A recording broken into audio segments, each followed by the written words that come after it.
안녕하세요. 저는 김성필이라고 합니다. 정말 어처구니 없던 제 이야기 좀 들어주세요.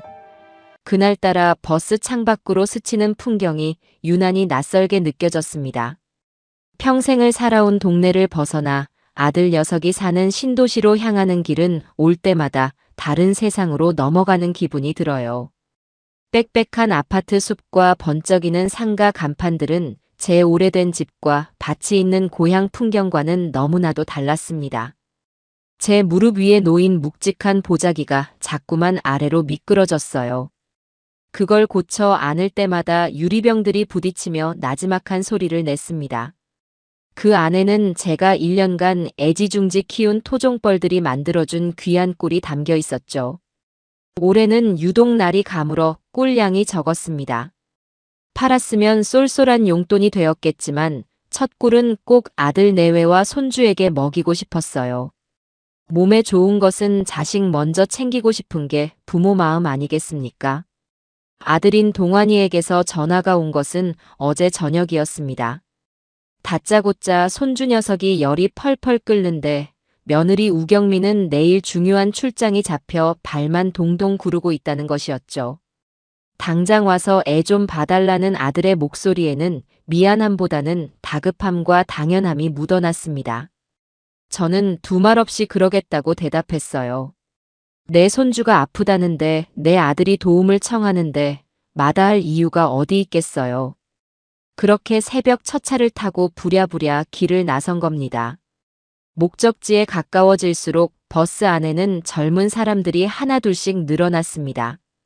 모두들 귀에 무언가를 꽂고 자신의 작은 화면에 코를 박고 있었어요. 저만 덩그러니 창밖을 보거나 무릎 위에 꿀단지를 내려다보는 이질적인 섬이 된 기분이었습니다. 정류장에서 내려 아들 녀석이 사는 아파트 단지로 들어섰습니다.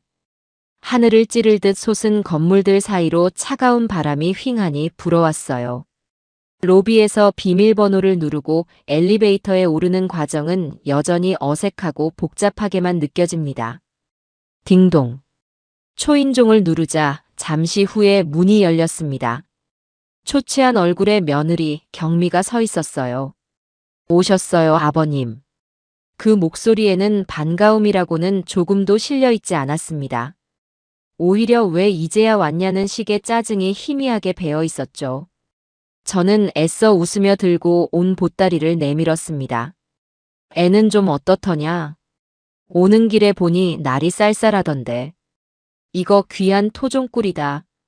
뜨신 물에 타서 경미 너도 한잔하고 우리 손주도 좀 먹이거라. 하지만 며느리는 제 정성을 본체만체 했습니다. 보자기를 건네받자마자 아이고 아버님. 이런 거 무겁게 뭘 들고 오세요.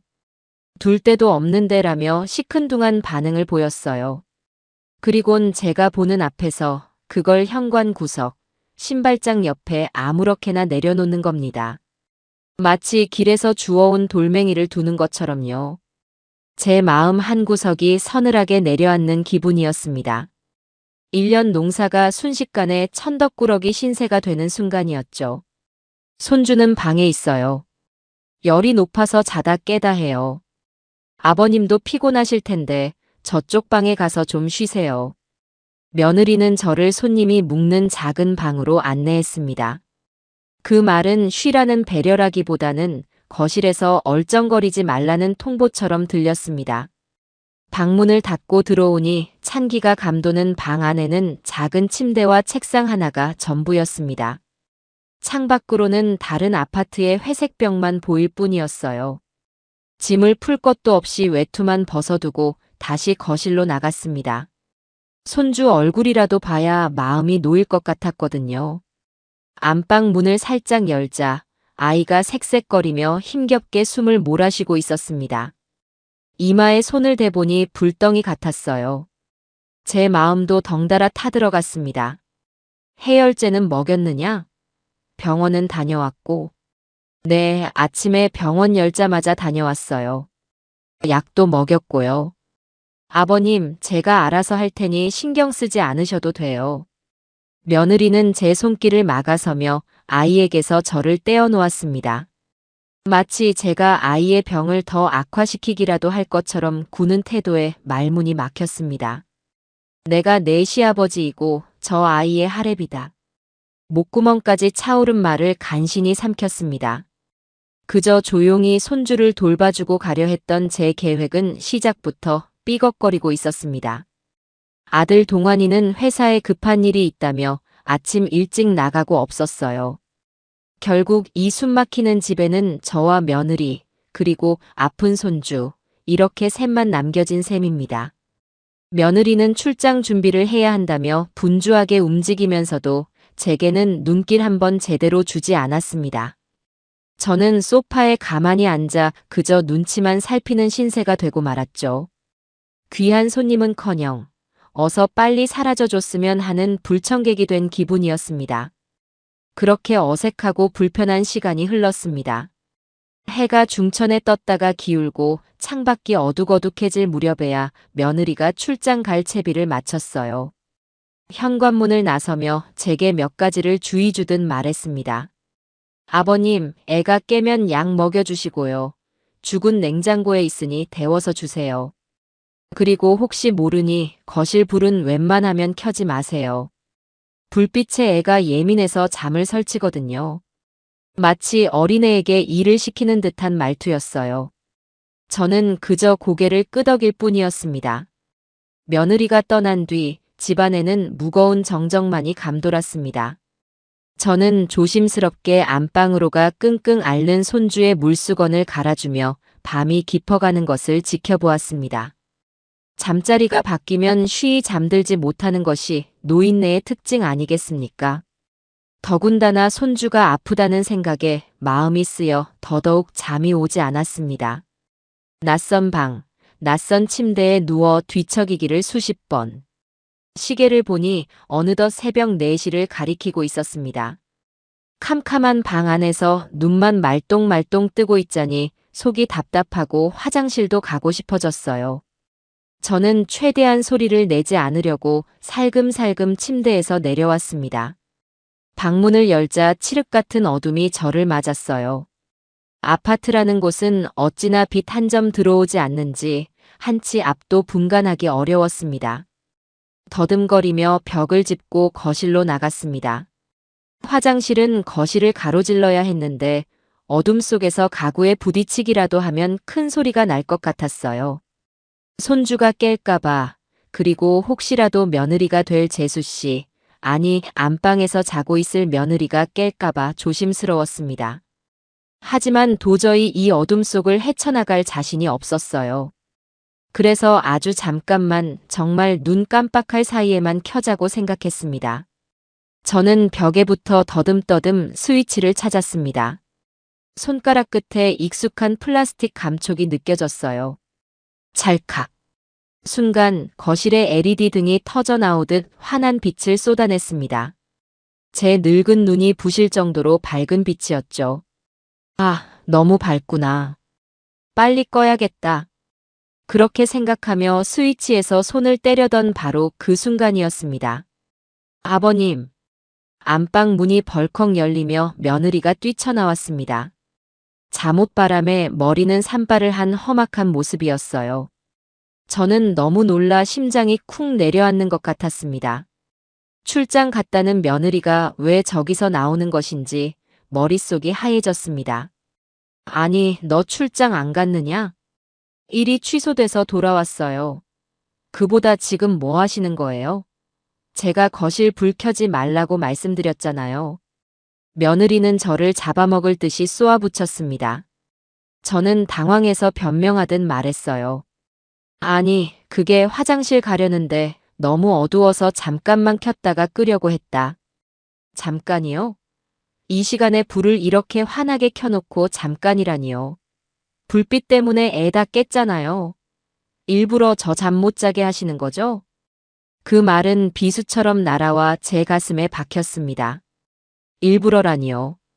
평생 자식들 잘 되라고 뜬 눈으로 밤을 새운 적은 있어도 잠 못 자라고 괴롭힌 적은 단 한 번도 없었는데 억울함에 말문이 막혔습니다. 그런 게 아니다. 내가 어찌 그런 생각으로. 됐어요. 변명하지 마세요. 애 겨우 재워놨는데 아버님 때문에 다 망쳤어요. 그 고함 소리에 결국 안방에서 아이의 울음소리가 터져 나왔습니다. 며느리는 이것 보세요. 라며 저를 원망스럽게 흘겨보더니 안방으로 휙 들어가 버렸습니다. 저는 그 환한 거실 불빛 아래 죄인처럼 우두커니 서 있을 수밖에 없었어요. 안방에서는 아이를 달래는 며느리의 짜증 섞인 목소리가 계속 들려왔습니다. 그리고 저는 분명히 들었습니다. 아들 동환이의 나직한 목소리를요. 아, 왜 그래 또. 그냥 불 좀 켤 수도 있지. 그리고 이어진 며느리의 더 날카로운 외침. 뭐? 당신은 지금 이게 그냥 불 켠 걸로 보여. 당신 아버지의 저 무개념 행동이 안 보이냐고. 아들 녀석은 더 이상 아무 말도 하지 않았습니다. 그 침묵이 제게는 며느리의 고함보다 더 큰 상처가 되었습니다. 아들의 침묵은 며느리의 분노에 대한 동의였으니까요. 저는 조용히 거실 불을 껐습니다. 다시 찾아온 어둠 속에서 화장실 갈 생각도 잊은 채 제가 누워있던 작은 방으로 돌아왔습니다. 방에 돌아와 누웠지만 심장이 두근거려 도저히 잠을 이룰 수 없었습니다. 귓가에는 며느리의 날카로운 목소리와 아들의 비겁한 침묵이 계속해서 맴돌았어요. 새벽 불빛 하나에 이렇게까지 모욕을 당해야 하는가? 내가 이 집에서 그런 취급이나 받을 만큼 잘못한 사람인가? 서러움과 분노가 뒤섞여 눈물이 핑 돌았습니다. 그렇게 얼마나 지났을까요? 방문이 벌컥 열리더니 며느리가 차가운 얼굴로 저를 내려다보고 있었습니다. 아버님, 잠깐 거실로 나오세요. 그녀의 목소리에는 이제 분노가 아닌 얼음 같은 냉기가 서려 있었습니다. 저는 말없이 일어나 며느리를 따라 거실로 나갔습니다. 아들은 여전히 안방에서 나올 생각을 하지 않았어요. 며느리는 팔짱을 낀 채 저를 위아래로 훑어보더니 입을 열었습니다. 아버님, 도저히 안 되겠어요. 저는 아버님이랑 같이 못 살겠어요.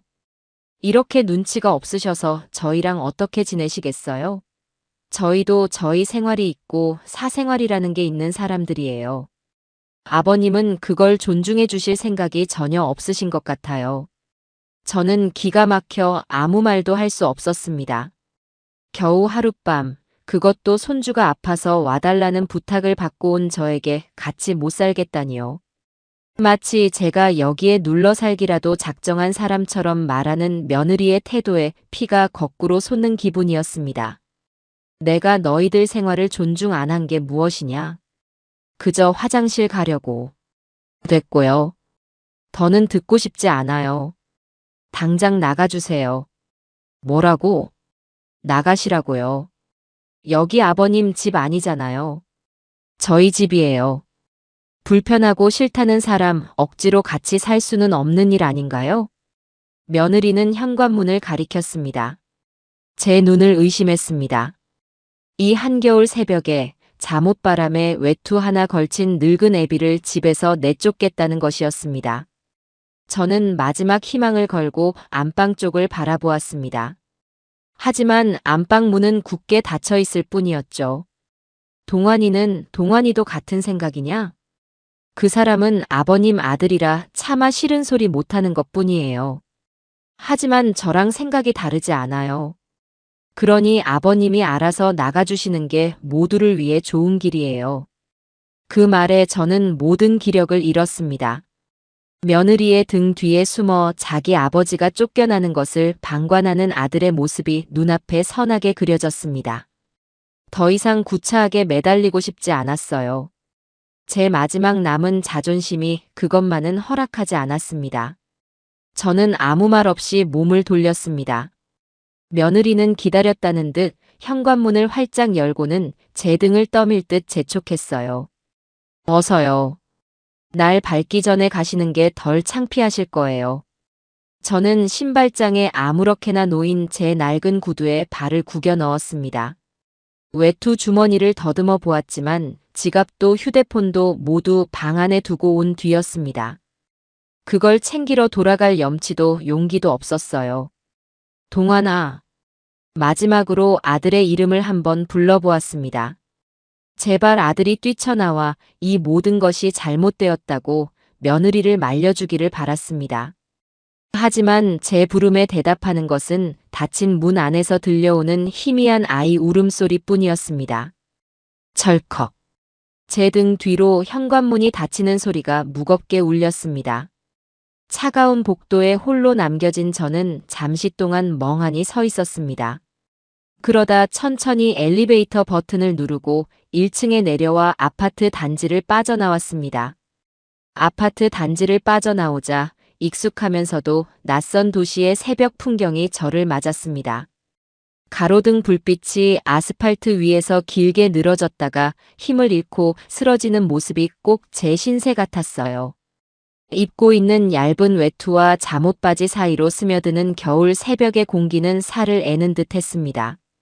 주머니에 손을 넣어봤지만 텅 비어 있었죠. 차비로 쓸 100원짜리 동전 하나 없었습니다.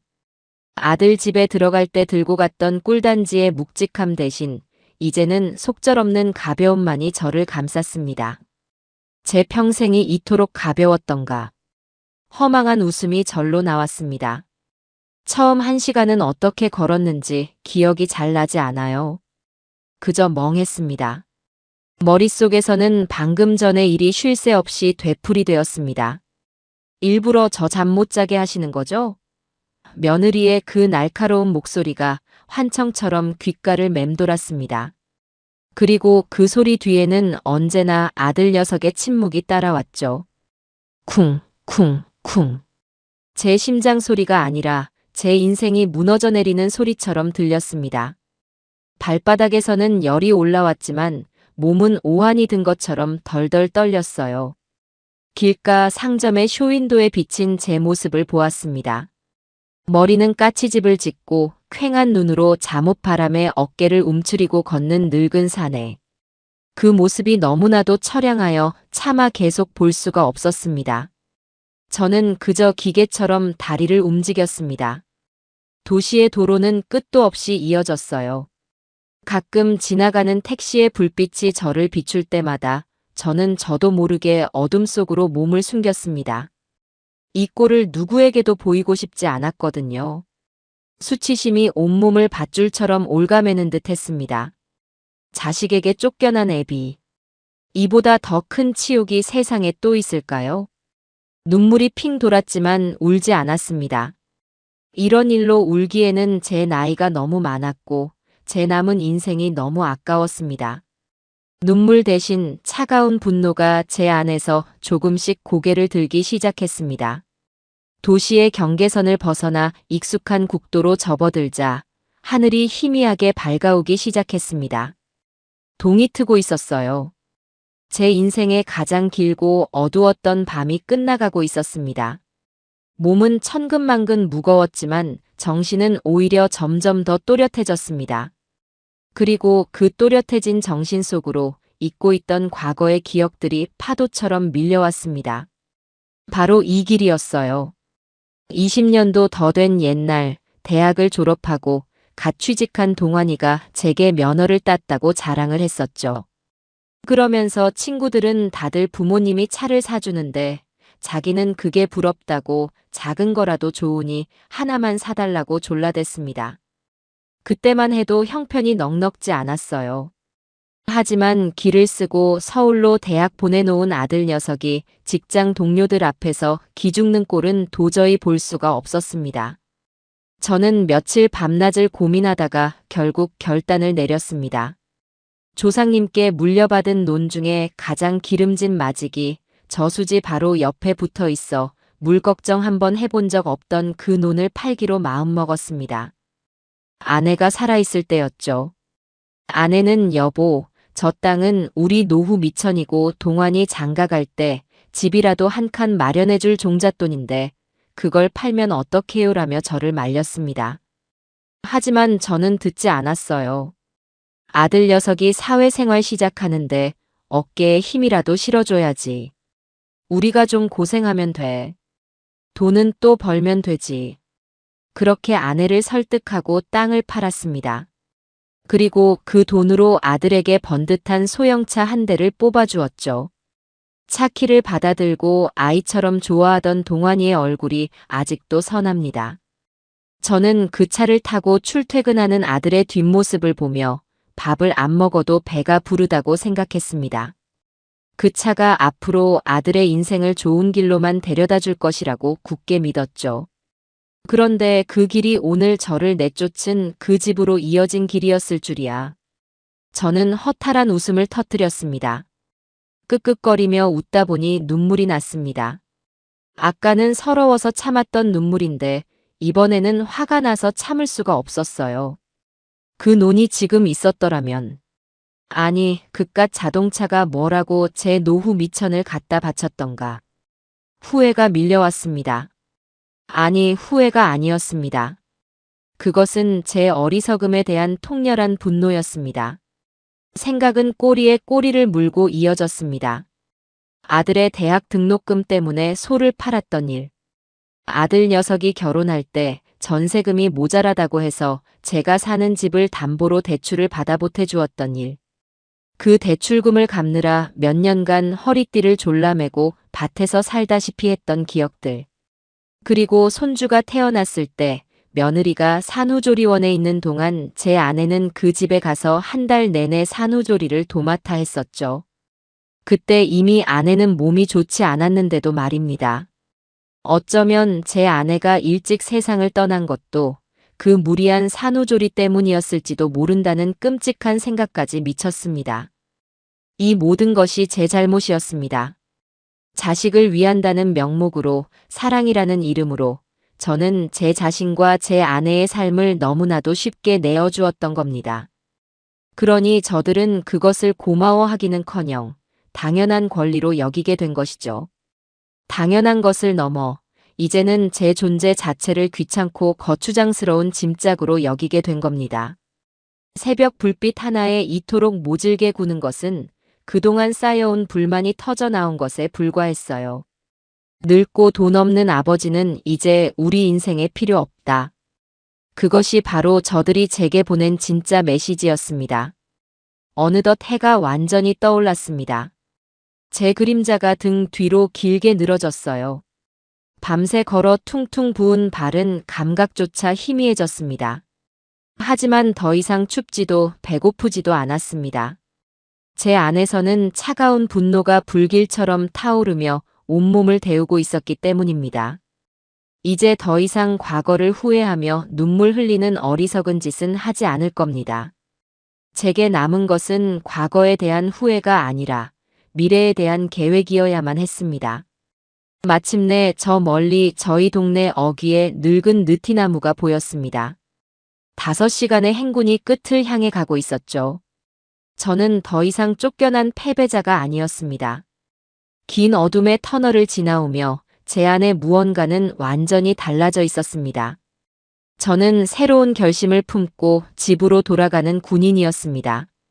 자식에게 모든 것을 내어주고 텅 비어버린 껍데기가 아니라 제 인생의 주도권을 되찾기 위한 전쟁을 준비하는 지휘관이었어요. 집 앞에 다다랐습니다. 제 손으로 흙을 나르고 벽돌을 쌓아 올린 제 인생의 모든 역사가 담긴 집이었습니다. 주머니를 뒤져 열쇠를 찾았지만 열쇠 꾸러미마저 아들 집에 두고 왔다는 사실을 깨달았습니다. 허탈한 웃음이 나왔지만 괜찮았습니다. 장독대 밑에 숨겨둔 비상 열쇠가 있었거든요. 흙 묻은 열쇠를 꺼내 자물쇠를 열고 삐걱거리는 대문을 열었습니다. 싸늘한 기운이 감도는 마당과 적막한 집. 하지만 그 어느 때보다 편안하게 느껴졌습니다. 이곳은 저를 내쫓지 않는 온전한 제 공간이었으니까요. 저는 마루에 걸터앉아 퉁퉁 부은 발에서 신발을 벗었습니다. 발바닥은 온통 물집투성이었어요. 하지만 아프지 않았습니다. 저는 물집 잡힌 제 발을 가만히 내려다보며 조용히 다짐했습니다. 그래, 이제부터 시작이다. 너희가 그토록 무시하고 하찮게 여겼던 이 늙은 아비가 내 인생을 어떻게 살아가는지 똑똑히 보여주마. 너희가 그토록 탐내던 내 모든 것들을, 너희 손에는 단 하나도 쥐어주지 않을 것이다. 그것은 제 인생의 두 번째 독립선언이었습니다. 그리고 제 길고도 통쾌한 복수극의 서막이었습니다.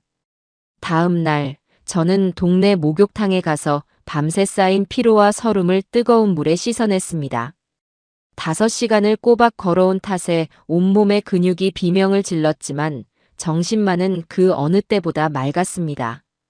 목욕을 마치고 나와서는 장롱 깊숙한 곳에 넣어두었던 가장 좋은 옷을 꺼내 입었어요.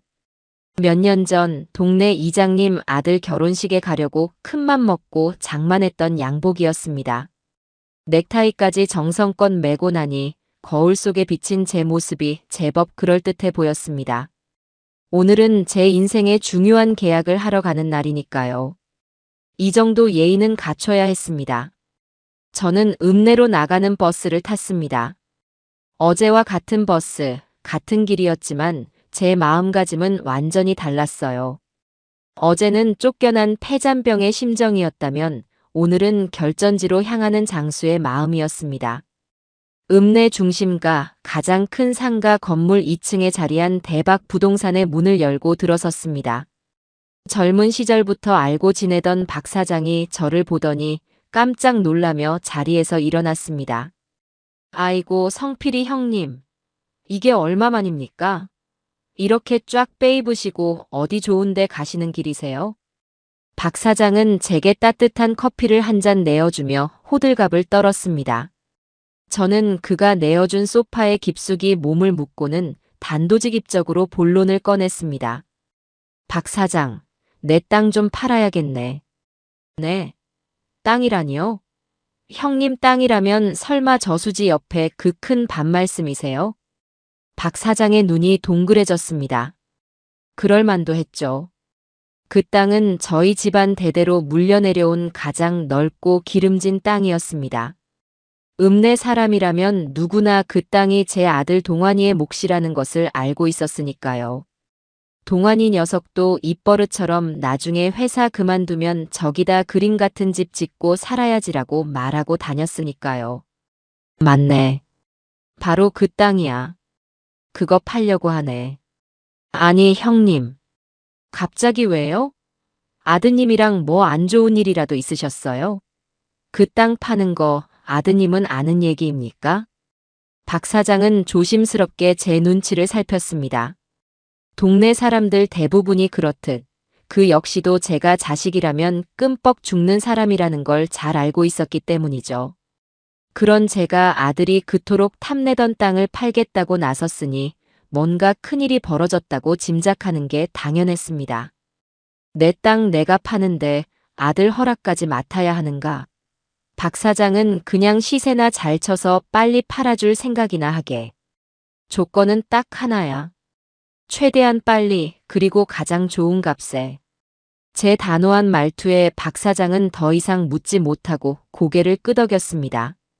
그는 곧 서류 몇 개를 들고 와 제게 내밀며 땅의 위치와 면적을 다시 한번 확인했습니다.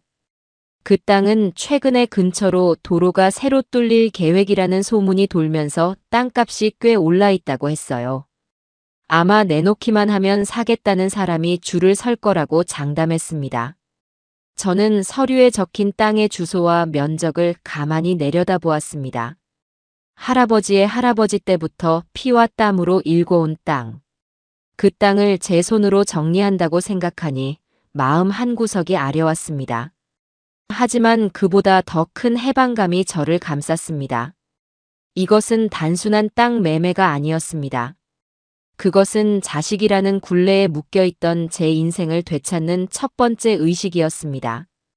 부동산을 나서는 제 발걸음은 날아갈 듯 가벼웠습니다. 집으로 돌아와 밭에 나가 김을 메고 있는데 주머니에서 요란한 소리가 울렸습니다. 아들 녀석에게 쫓겨나던 날 놓고 온 제 휴대폰이었습니다. 박 사장이 부동산에 찾아온 택배 기사편에 제게 보내준 것이었죠. 전화를 건 사람은 역시나 아들, 동환이었습니다. 소문이 참 빠르더군요. 부동산에 다녀온 지 반나절도 채 지나지 않았는데 말입니다. 아버지, 전화 왜 이렇게 안 받으세요? 아들의 목소리는 잔뜩 날이 서 있었습니다. 걱정이 아닌 짜증과 불안이 가득한 목소리였죠. 밭에서 일하느라 못 들었다. 왜?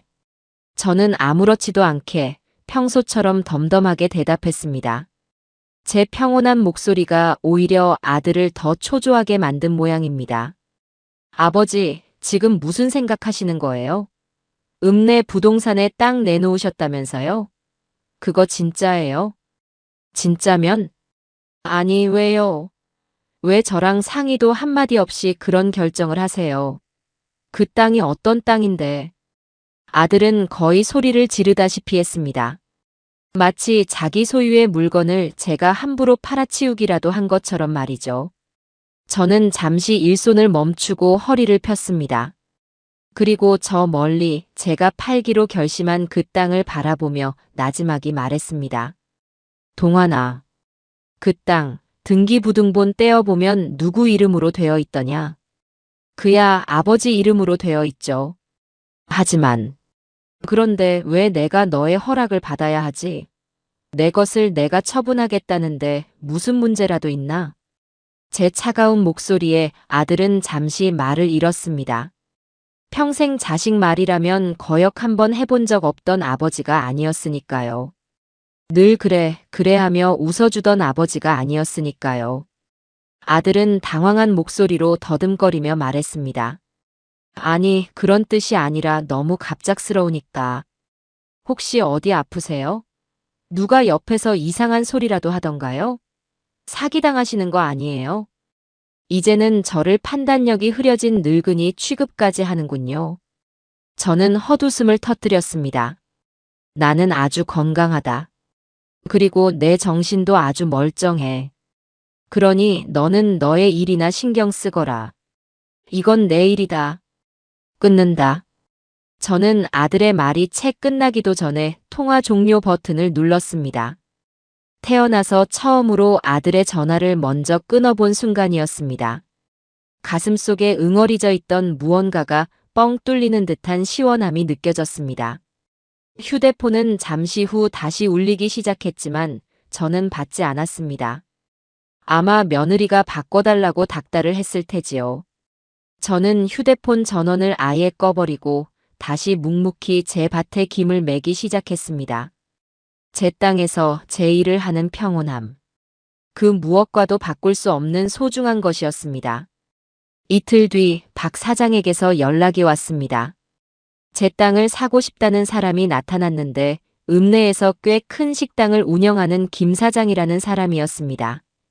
제시한 가격도 제가 예상했던 것보다 훨씬 높았어요. 망설일 이유가 없었습니다. 저는 당장 계약하겠다고 했습니다. 계약은 일사천리로 진행되었습니다. 저는 다시 한번 양복을 차려입고 부동산으로 나가 계약서에 도장을 찍었습니다. 묵직한 인주가 하얀 종이에 찍히는 순간 제 인생의 한 시대가 끝나고 새로운 시대가 시작됨을 직감했습니다. 그리고 며칠 후 제 낡은 통장으로 어마어마한 액수의 돈이 들어왔습니다. 0이 몇 개인지 한 번에 세기도 어려울 정도의 큰 돈이었죠. 평생 밭을 갈고 소를 키우며 만져본 돈과는 차원이 다른 액수였습니다. 저는 통장을 들고 한참을 멍하니 앉아 있었습니다. 이 돈이면 아들에게 차를 사주기 위해 팔았던 그 논도 다시 살 수 있고 결혼할 때 보태줬던 대출금도 몇 번은 갚고 남을 돈이었습니다. 평생의 한과 서름이 돈이라는 형태로 보상받는 기분이었습니다.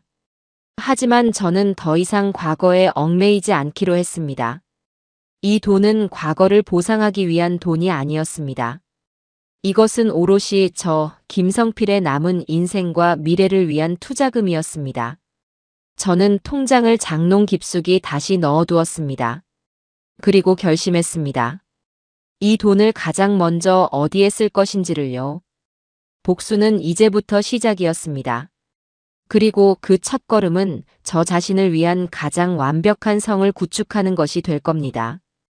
땅을 판 돈이 통장에 들어온 며칠 동안 저는 아무것도 하지 않았습니다. 그저 돈의 존재를 실감하며 앞으로의 계획을 차분히 세웠어요.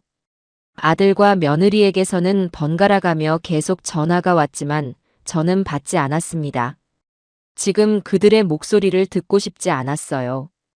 그들의 변명이나 회유에 흔들리고 싶지도 않았습니다. 제 결심은 이미 굳건했고 이제는 실행에 옮길 때였습니다. 제가 가장 먼저 하기로 한 일은 바로 이 집을 수리하는 것이었습니다. 아내와 함께 들어와 동안이를 낳고 키웠던 이 집은 이제는 제법 낡아 여기저기 손볼 곳이 한두 군데가 아니었습니다. 비가 오면 천장에서 물이 샜고 겨울이면 외풍이 심해 방 안에서도 입김이 나올 정도였죠. 그동안은 아끼고 아껴서 자식에게 하나라도 더 해주려는 마음에 제 몸 하나 뉘일 공간은 뒷전으로 밀어두었습니다. 하지만 이제는 아니었어요. 이곳은 앞으로 제가 살아갈 저만의 왕국이자 요새였습니다. 그러니 그 어떤 곳보다 가장 안락하고 튼튼해야 했습니다. 저는 읍내에서 가장 솜씨 좋다고 소문난 목수와 설비업자를 불렀습니다. 그들은 저희 집을 둘러보더니 혀를 내둘렀어요. 어르신, 이런 집에서 어떻게 사셨어요? 이건 수리할 수준이 아니라 거의 새로 지어야 하는데요. 그럼 새로 지어주게. 돈은 걱정 말고 이 늙은이가 남은 평생 편안하게 살 수 있도록 가장 튼튼하고 따뜻한 집으로 만들어주게. 제 말에 그들은 눈을 동그랗게 떴습니다. 제가 땅을 팔아 큰 돈을 쥐었다는 소문은 이미 읍내에 파다했지만 그 돈을 자신을 위해 이렇게 통 크게 쓸 것이라고는 예상하지 못했던 모양입니다. 공사는 바로 시작되었습니다. 낡은 지붕을 뜯어내고 뼈대만 남긴 채 벽을 허물었습니다. 집이 해체되는 모습을 보니 묵은 감정들이 함께 부서져 내리는 기분이었습니다. 매일 공사 현장에 나와 인부들에게 막걸리와 새참을 내가며 집이 변해가는 모습을 지켜보는 것이 제 새로운 일과가 되었습니다. 동네 친구들은 저희 집에 구경 와서는 부러움을 감추지 못했어요. 성필이 아주 그냥 궁궐을 짓는구먼. 자네 아주 인생 역전했어. 역전은 무슨. 이제야 내 인생 사는 거지. 자네들도 자식한테 다 퍼주지 말고 있을 때 자네들 몸부터 챙기게. 저는 친구들에게 웃으며 말했지만 그 말은 진심이었습니다. 제 모습을 보고 다른 친구들도 무언가 느끼는 바가 있었으면 했죠. 집 공사 소식은 당연히 아들 내외의 귀에도 들어갔습니다. 어느 날 저녁 모르는 번호로 전화가 걸려왔어요. 받으니 며느리였습니다. 제 전화를 받지 않으니 다른 사람 전화까지 빌려서 한 모양입니다. 아버님, 저 경미예요. 그 목소리는 지난번 새벽의 그 목소리와는 전혀 다른 꿀이라도 바른 듯 달콤하고 살가운 목소리였습니다. 저는 아무 말 없이 듣고만 있었어요. 아버님, 댁에 공사하신다면서요? 집을 아예 새로 지으신다고 소문이 동네에 파다해요. 저희랑 상의도 없이 그렇게 큰일을 벌이시면 어떡해요? 상해? 내가 내 집 고치는데 너희와 상의를 해야 하는 이유라도 있느냐? 아니, 그런 뜻이 아니라 돈이 많이 들 텐데 걱정이 돼서 그러죠. 아버님, 그 땅 파신 돈 저희한테 맡겨주시면 안 될까요? 저희가 안전하게 관리해 드릴게요. 아버님 필요하실 때마다 말씀하시면 바로바로 드릴 테니. 드디어 본색을 드러내는군요. 제 돈을 자신들이 관리하겠다는 저 뻔뻔한 말에 실소가 터져 나왔습니다. 새벽에 불 한 번 켰다고 애비를 내쫓던 그 입에서 나올 소리인가요? 내 돈은 내가 알아서 관리한다. 너희는 너희 살림이나 잘 챙기거라. 그리고 다시는 다른 사람 전화 빌려서까지 전화하지 마라. 할 말 있으면 너희 전화로 해. 받을지 안 받을지는 내 마음이지만 저는 매정하게 전화를 끊어버렸습니다. 수화기 너머에서 들려오는 며느리의 당황한 목소리를 무시했습니다. 그날 밤 저는 잠을 이루지 못했습니다. 분해서가 아니라 너무나도 통쾌해서였습니다. 수십 년간 쌓여온 체증이 한꺼번에 내려가는 기분이었습니다. 한 달 후 집은 완전히 새로운 모습으로 다시 태어났습니다. 단열재를 꼼꼼히 채워 넣어 외풍을 완벽하게 막았고 최신식 보일러를 설치해 집안 전체가 훈훈했습니다. 볕이 가장 잘 드는 남쪽으로는 넓은 창을 내어 가만히 앉아만 있어도 따스한 햇살을 온몸으로 받을 수 있었죠. 저는 새로 지은 집을 천천히 둘러보았습니다. 모든 공간이 저를 위해, 저의 편안함을 위해 만들어졌습니다. 비로소 이곳이 온전한 제 집이라는 실감이 났습니다. 이제 이 멋진 성에 걸맞은 물건들을 채워 넣을 차례였습니다. 저는 다음 날 아들 녀석에게 차를 태워달라고 연락했습니다. 아들은 군말 없이 달려왔어요. 아마 집 공사 건으로 제가 단단히 화가 났다고 생각하고 제 기분을 풀어줄 기회를 엿보고 있었을 겁니다.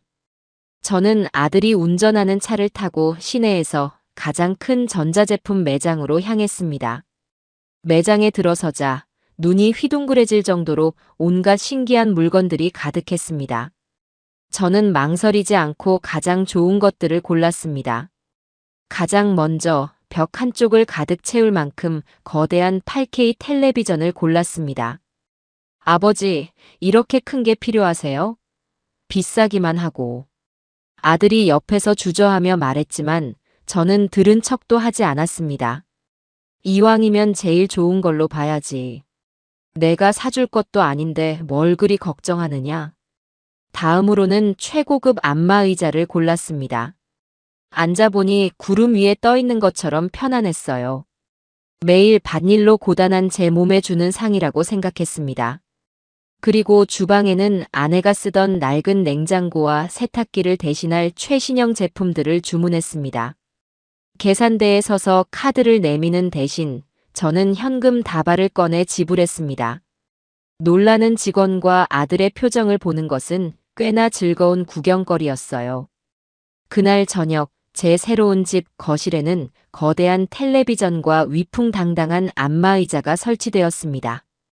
배달 기사들이 돌아간 후 저는 안마의자에 몸을 묻고 리모컨을 눌렀습니다. 우주선처럼 몸이 뒤로 눕혀지더니 의자가 제 등과 다리를 시원하게 주무르기 시작했습니다. 어흐, 시원하다. 소리가 절로 나왔습니다. 눈앞의 거대한 화면에서는 제가 좋아하는 자연 다큐멘터리가 상영되고 있었죠. 에메랄드빛 바다에서 헤엄치는 거북이의 모습이 마치 손에 잡힐 듯 생생했습니다. 저는 이 완벽한 평화와 안락함을 누리며 생각했습니다. 이것이 바로 돈의 맛이고 내 인생을 사는 맛이구나. 지난 수십 년간 저는 이런 즐거움을 모르고 살았습니다. 아니, 애써 외면하고 살았죠. 나 자신을 위해 쓰는 돈은 모두 낭비라고, 그 돈을 아껴 자식에게 줘야 한다고 믿었습니다. 하지만 그 결과가 무엇이었습니까? 새벽 불빛에 쫓겨나는 비참한 신세 아니었나요? 저는 씁쓸하게 웃으며 안마의자에 더 깊이 몸을 기댔습니다. 텔레비전 화면 속 거북이는 유유히 누구의 눈치도 보지 않고 자신이 가고 싶은 곳으로 헤엄쳐 가고 있었습니다. 그래, 나도 저 거북이처럼 살아보자. 느려도 괜찮으니 누구의 간섭도 받지 않고 오직 내가 원하는 방향으로 내 인생을 헤엄쳐 가보자. 그것이 제가 새로 지은 궁전에서 저 자신에게 한 두 번째 다짐이었습니다. 새 집에서의 생활은 평온 그 자체였습니다. 아침에는 넓은 창으로 쏟아지는 햇살에 눈을 뜨고 낮에는 밭에 나가 소일거리를 하거나 새로 산 안마의자에 누워 신선 노름을 즐겼죠. 저녁이면 거대한 텔레비전으로 세상 구경을 하는 것이 유일한 낙이었습니다. 처음에는 뉴스나 드라마를 주로 봤지만 리모컨을 이리저리 누르다 보니 유튜브라는 신세계에 발을 들여놓게 되었습니다. 그 안에는 정말 별의별 영상이 다 있더군요. 농사짓는 법부터 시작해서 온갖 요리법, 옛날 가요를 들려주는 채널까지. 시간 가는 줄 모르고 그 세상에 푹 빠져들었습니다. 그러던 어느 날이었습니다. 여느 때처럼 소파에 누워 이런저런 영상을 넘겨보다가 우연히 한 영상이 제 눈길을 사로잡았습니다. 70살 할머니 홀로 떠난 남미 배낭여행. 처음에는 제목을 잘못 읽은 줄 알았어요. 제 또래, 아니 저보다 나이가 더 많아 보이는 백발의 할머니가 커다란 배낭을 메고 낯선 이국의 시장을 걷고 있었습니다. 말도 통하지 않을 텐데 그분은 현지인들과 손짓 발짓을 섞어가며 웃고 떠들고 있었어요. 페루의 마추픽추라는 고대 유적을 보며 감탄하고 아르헨티나의 광활한 평원에서 말을 타기도 했습니다. 저도 모르게 화면 속으로 빨려 들어갔습니다. 그 영상을 시작으로 저는 밤늦도록 비슷한 영상들을 찾아 헤맸습니다. 은퇴한 노부부가 캠핑카를 몰고 유럽 전역을 돌아다니는 영상, 혼자 알래스카로 낚시 여행을 떠난 할아버지의 영상, 심지어는 80이 넘은 나이에 스카이다이빙에 도전하는 영상까지. 제게는 엄청난 충격이었습니다. 제 주변의 노인들은 그리고 저 자신조차도 나이가 들면 그저 경로당에 나가 장기나 두거나 집에서 텔레비전을 보며 하루를 보내는 것이 전부라고 생각했습니다. 자식들이 주는 용돈을 받았으며 그들의 눈치를 보고 조용히 생의 마지막을 준비하는 것. 그것이 제가 알던 노년의 모습이었습니다. 하지만 화면 속의 저 사람들은 달랐습니다. 그들은 나이라는 숫자에 갇혀 있지 않았어요. 그들은 세상 밖으로 나가 새로운 것을 보고 배우고 도전하고 있었습니다. 그들의 얼굴에는 생기가 넘쳤고 눈은 호기심으로 반짝였습니다. 저는 제 자신을 돌아보았습니다. 땅을 팔아 큰 돈이 생겼고 번듯한 새 집도 지었습니다. 하지만 저는 여전히 이 작은 동네, 이 집이라는 울타리 안에 갇혀 있었습니다. 아들 내외에게 복수하겠다고 다짐했지만 고작 그들이 주는 상처를 받지 않기 위해 성벽을 높이 쌓는 수준에 머물러 있었던 겁니다. 왜 나는 저렇게 살 수 없다고 생각했을까? 스스로에게 질문을 던졌습니다. 돈이 없어서? 아니, 이제는 돈이 있었습니다. 건강이 나빠서? 아니요, 저는 아직 두 다리가 튼튼했고 밧질도 거뜬히 해낼 만큼 건강했습니다. 그럼 무엇이 문제란 말인가? 그것은 바로 제 생각의 한계였습니다. 나는 늙었으니 안 돼, 내가 해본 적 없는 일이라 무서워라는 생각의 감옥에 저 스스로를 가두고 있었던 겁니다. 나가자. 세상 밖으로. 그날 밤 저는 결심했습니다. 이 안락한 집과 동네를 벗어나 저 넓은 세상으로 나아가기로요. 텔레비전 화면으로만 보던 그 풍경들을 제 두 눈으로 직접 보고 제 두 발로 직접 밟아보기로 말입니다. 이것이야말로 진정한 복수가 될 것이라고 생각했습니다. 자식들이 이제 쓸모 없어진 늙은이 취급을 하던 아버지가 그 누구보다 활기차고 멋진 인생을 살아가는 모습을 보여주는 것.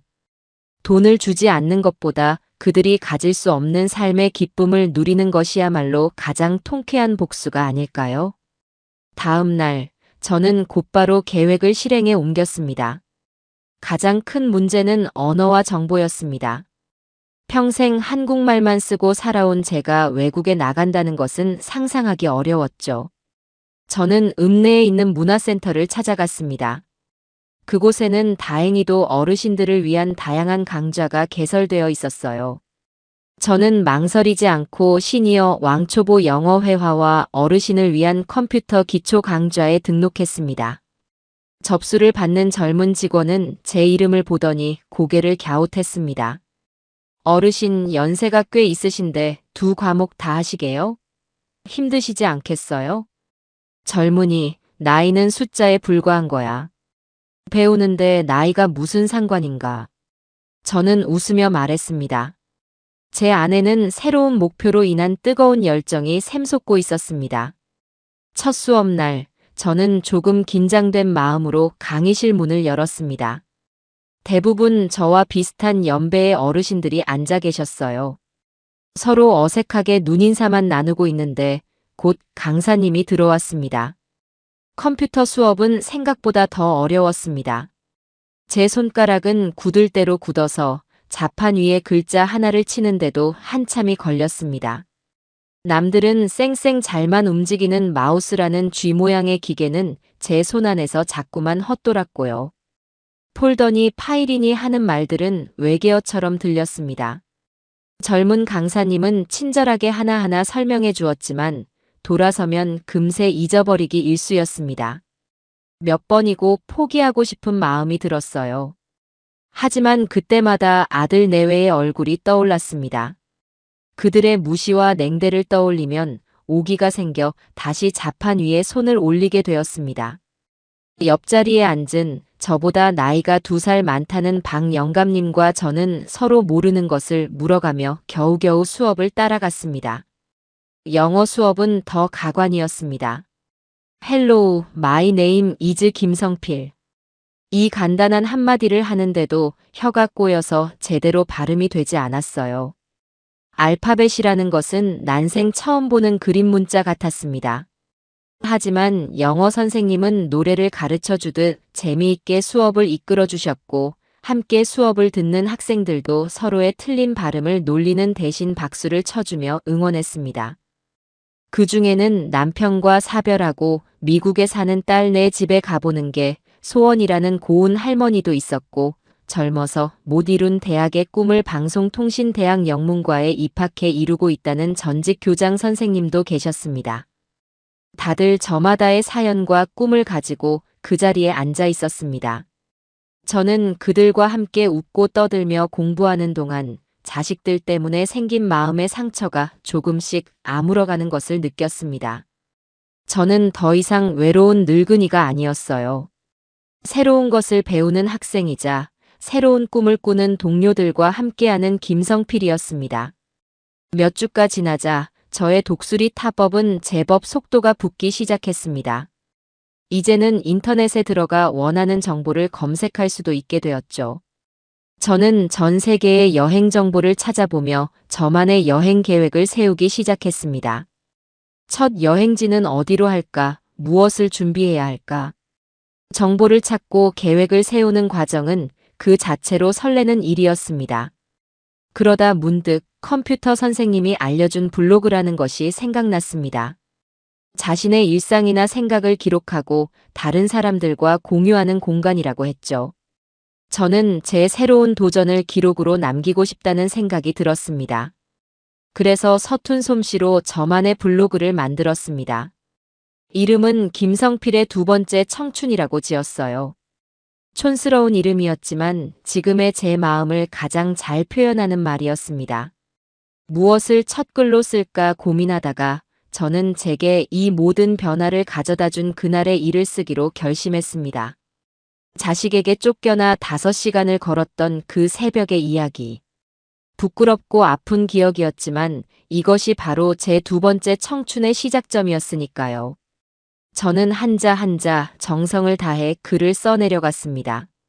며느리의 모진 말들, 아들의 비겁한 침묵, 차가운 새벽 공기와 제 발의 물집까지.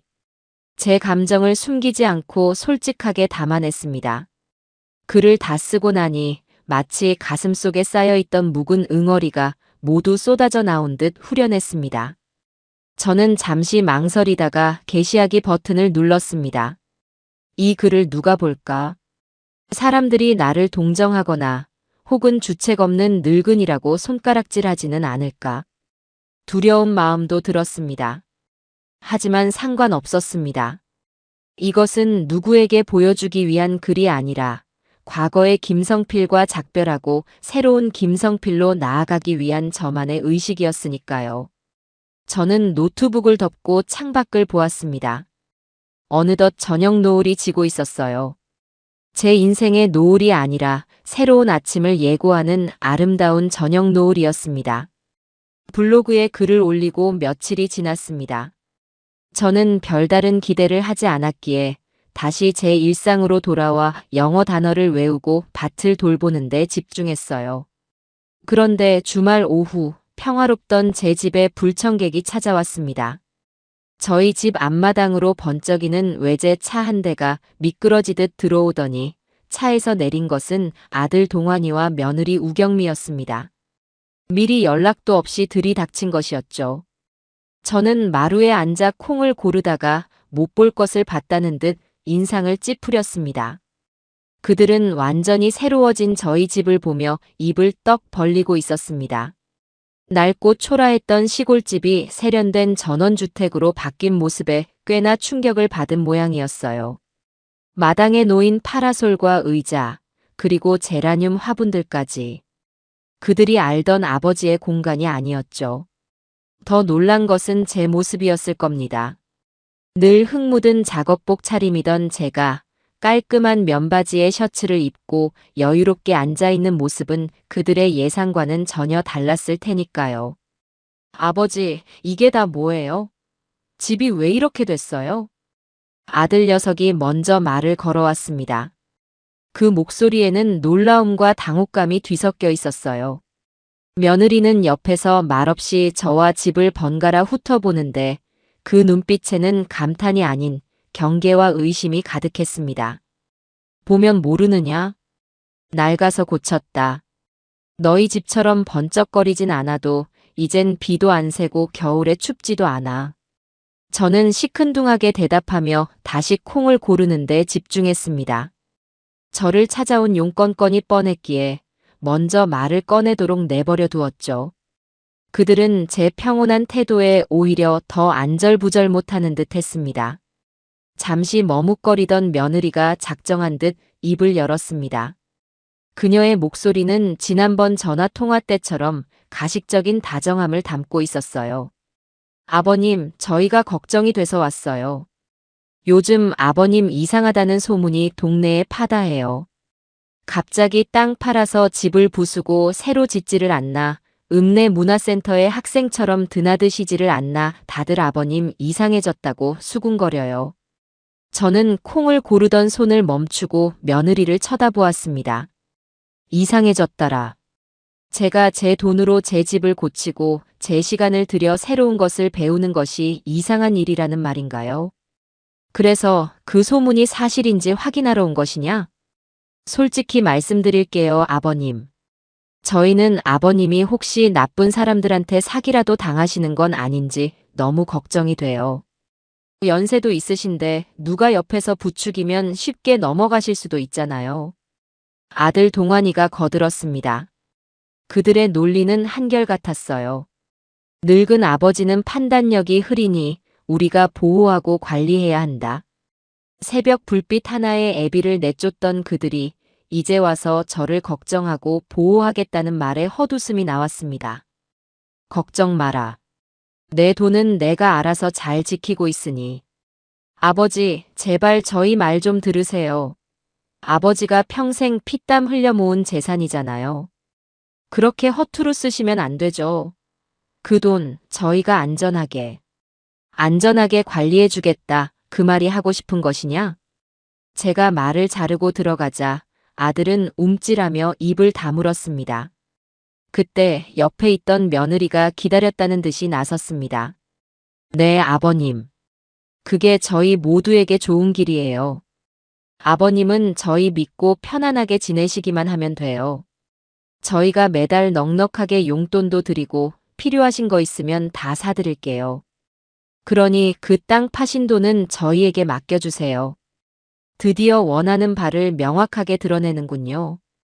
저는 들고 있던 키를 내려놓고 자리에서 일어났습니다. 그리고 그들을 향해 손짓했어요. 따라 들어오너라. 너희에게 보여줄 것이 있다. 저는 그들을 새로 꾸민 거실로 데리고 들어갔습니다. 그들은 최고급 안마의자와 거대한 텔레비전을 보며 또 한 번 놀라는 눈치였습니다. 저는 안마의자에 앉아보라는 권유도 없이 거실 한쪽에 놓인 책상으로 향했습니다. 그리고는 컴퓨터에 전원을 켰습니다. 아들과 며느리는 제가 컴퓨터를 다루는 모습을 신기한 듯 쳐다보았습니다. 아마 제가 컴퓨터를 켤 줄이나 알 거라고는 상상도 못했을 겁니다. 저는 인터넷 창을 열고 제 블로그 김성필의 두 번째 청춘에 접속했습니다. 그리고는 가장 위에 있는 첫 번째 게시물을 클릭했어요.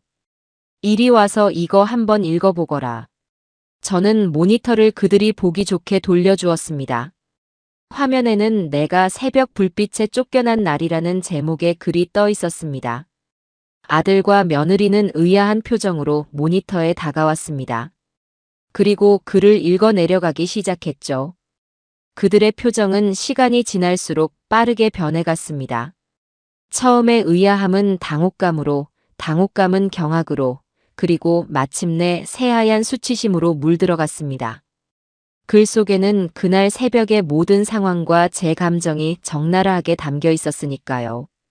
특히 아들의 침묵을 비겁함이라 표현한 대목에서 동환이의 어깨는 미세하게 떨리고 있었습니다.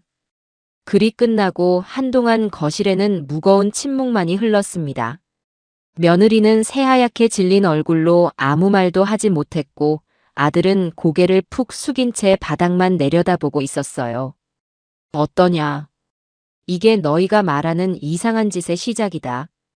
저는 그들이 정신을 차리기도 전에 다른 인터넷 창을 열었습니다. 은행 홈페이지에 접속해 공인인증서로 로그인을 했어요.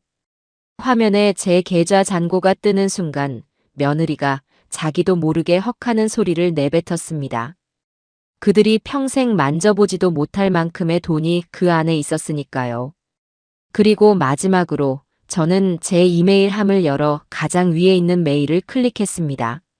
화면에는 항공사 로고와 함께 세계 일주 비즈니스석 항공권 예약 확인서라는 글자가 선명하게 떠 있었습니다. 출발 날짜는 바로 2주 뒤였어요. 그리고 이것이 이상한 짓의 다음 단계다. 저는 의자에 등을 깊게 기댄 채 완전히 넋이 나간 두 사람을 바라보며 말했습니다. 너희가 걱정하는 내 남은 재산은 이렇게 나를 위해 쓸 예정이다. 너희가 그토록 무시하고 하찮게 여겼던 이 늙은 아비의 두 번째 청춘을 위해서 말이다. 너희에게 물려줄 유산 같은 것은 이제 단 10원도 남아있지 않다. 그러니 더는 내 돈에 대해 미련 갖지 말거라. 제 말이 끝나자 며느리는 다리가 풀린 듯 그 자리에 주저앉을 뻔했습니다. 아들은 망연자실한 표정으로 저와 모니터를 번갈아 쳐다볼 뿐이었죠. 그들의 얼굴에는 더 이상 저를 걱정하는 기색 따위는 없었습니다. 오직 눈앞의 재산이 자신들의 것이라 믿었던 유산이 공중으로 날아갔다는 사실에 대한 충격과 절망만이 가득했습니다. 이제 볼일 다 끝났으면 돌아가거라. 나는 이제 곧 떠날 사람이라 바쁘다. 제 마지막 말은 그들에게 내리는 사형 선고나 다름없었습니다. 그들은 더 이상 아무 말도 하지 못하고 비틀거리며 거실을 나갔습니다. 저는 창밖으로 그들이 차에 오르는 모습을 지켜보았습니다. 차에 타자마자 며느리가 아들의 멱살이라도 잡을 듯이 삿대질하며 무어라 소리치는 모습이 보였습니다. 아마 이 모든 사태의 책임을 서로에게 떠넘기고 있겠죠. 그 모습을 보니 제 입가에 비로소 시원한 미소가 번졌습니다. 이것은 복수의 시작일 뿐이었습니다. 진짜 복수는 이제부터 저 넓은 세상 속에서 펼쳐질 테니까요. 출발 날짜까지 남은 2주는 꿈처럼 지나갔습니다. 저는 난생 처음으로 제 여행을 위한 짐을 꾸렸습니다. 커다란 여행 가방을 사고 그 안에 무엇을 채워 넣어야 할지 한참을 고민했죠. 며칠 밤낮으로 인터넷을 뒤져가며 여행 준비물 목록을 만들었습니다. 사계절 옷과 편한 신발, 상비약, 그리고 새로 산 카메라까지. 가방을 채워나갈수록 제 마음도 설렘으로 가득 부풀어 올랐습니다. 출발 전날 밤 읍내 문화센터에서 같이 공부하던 친구들이 저희 집에서 작은 송별회를 열어주었습니다. 다들 저를 부러워하면서도 한편으로는 걱정스러운 눈빛을 감추지 못했어요. 성필이, 자네 정말 대단하네. 이 나이에 세계 일주라니 상상도 못할 일이야. 가서 몸 조심하게. 말도 안 통하는 곳에서 아프기라도 하면 큰일이야. 무슨 소리. 우리 김 총각은 영어도 잘해서 괜찮아. 가서 멋진 서양 색시라도 하나 만나서 오게. 친구들의 농담과 격려 속에서 저는 막걸리 잔을 높이 들었습니다. 다들 고맙네. 내가 가서 이 세상이 얼마나 넓고 볼 게 많은지 두 눈으로 똑똑히 보고 와서 자네들에게 다 알려주겠네. 그러니 다들 건강하게 잘 지내고 있게. 그날 밤 저는 잠을 설쳤습니다. 두려움과 설렘이 뒤섞인 복잡한 감정 때문이었죠. 평생 살아온 이 집과 동네를 떠난다는 것이 실감나지 않았습니다. 하지만 동시에 제 앞에 펼쳐질 미지의 세계에 대한 기대로 가슴이 터질 것만 같았어요. 다음 날 아침, 저는 박 영감님의 차를 얻어 타고 인천국제공항으로 향했습니다. 텔레비전에서나 보던 공항은 상상했던 것보다 훨씬 더 크고 웅장했습니다. 수많은 사람이 각자의 목적지를 향해 바쁘게 오가고 있었어요. 저는 그 인파 속에서 잠시 길 잃은 아이가 된 기분이었습니다. 하지만 곧 정신을 차리고 제가 예약한 항공사의 카운터를 찾아갔습니다. 어디로 가십니까, 손님? 젊고 예쁜 직원이 제게 물었습니다. 저는 주머니에서 제 여권을 꺼내며 영어 수업 시간에 수십 번도 더 연습했던 문장을 내뱉었습니다. Hello. I'm going to Hanoi, 베트남. 제 어설픈 발음에 직원은 희미하게 미소를 지었지만 저를 무시하지 않고 친절하게 응대해 주었습니다. 커다란 여행 가방을 붙이고 비즈니스석 탑승권을 받아드는 순간 저는 드디어 실감했습니다. 아, 내가 정말 떠나는구나. 박 영감님과 마지막 인사를 나누고 출국장으로 들어섰습니다. 보안 검색대를 통과하고 출국 심사를 마치는 모든 과정이 신기하고 낯설었습니다. 탑승 시간이 되기까지는 여유가 좀 있었어요. 저는 탑승권에 적힌 대로 비즈니스 클래스 라운지를 찾아갔습니다. 입구에서 탑승권을 보여주자 직원이 정중하게 저를 안으로 안내했습니다. 라운지 안은 별천지였습니다. 편안한 소파와 조용한 분위기, 그리고 온갖 음식과 음료가 무료로 제공되고 있었죠. 저는 창가 자리에 앉아 간단한 빵과 커피를 가져다 먹으며 활주로를 구경했습니다. 수많은 비행기가 굉음을 내며 이륙하고 착륙하는 모습을 보니 제 심장도 덩달아 빠르게 뛰기 시작했습니다. 드디어 탑승 안내 방송이 나왔습니다. 저는 가슴 두근거리며 탑승구로 향했습니다. 비행기에 오르자 승무원이 제 탑승권을 확인하고는 왼쪽으로 안내했습니다. 평생 비행기라고는 신혼여행 때 제주도 가본 것이 전부였던 저는 늘 오른쪽의 비좁은 이코노미석으로만 향했었죠. 제 인생 처음으로 비행기의 왼쪽으로 들어서는 순간이었습니다. 넓고 안락한 좌석이 저를 맞았습니다. 자리에 앉으니 담당 승무원이 다가와 허리를 숙여 인사하며 제게 샴페인 한 잔을 권했습니다. 김성필 고객님, 저희 비행기를 이용해 주셔서 감사합니다. 편안한 여행 되십시오. 저는 어색하게 고개를 끄덕이며 샴페인 잔을 받았습니다. 창밖으로는 공항의 분주한 풍경이 보였습니다. 잠시 후 비행기는 천천히 움직이기 시작하더니 이내 굉음과 함께 활주로를 박차고 하늘로 솟아올랐습니다. 몸이 의자 깊숙이 파묻히는 강한 압력과 함께 제 인생도 새로운 고도를 향해 날아오르는 기분이었습니다. 창밖으로 제가 살던 땅, 저를 아프게 했던 모든 기억들이 점점 작아지는 것을 내려다보았습니다. 집도 밭도 그리고 아들 내외의 집도 모두 구름 아래의 작은 점이 되어 사라졌습니다. 저는 그 순간 완벽한 자유를 느꼈습니다. 비행하는 동안 저는 왕이 된 듯한 기분을 만끽했습니다. 의자는 버튼 하나로 침대처럼 쫙 펴졌고 식사는 진짜 그릇과 포크, 나이프와 함께 코스 요리로 제공되었습니다. 저는 개인 화면으로 영화를 보다가 잠이 오면 편안하게 누워 잠을 잤습니다. 하늘 위에서 잠을 자는 기분은 정말 묘하고도 환상적이었어요. 몇 시간의 비행 끝에 비행기는 베트남 하노이의 노이바이 국제공항에 착륙했습니다. 비행기 문이 열리는 순간 한국과는 전혀 다른 후덥지근하고 향신료 냄새가 섞인 공기가 훅 끼쳐왔습니다.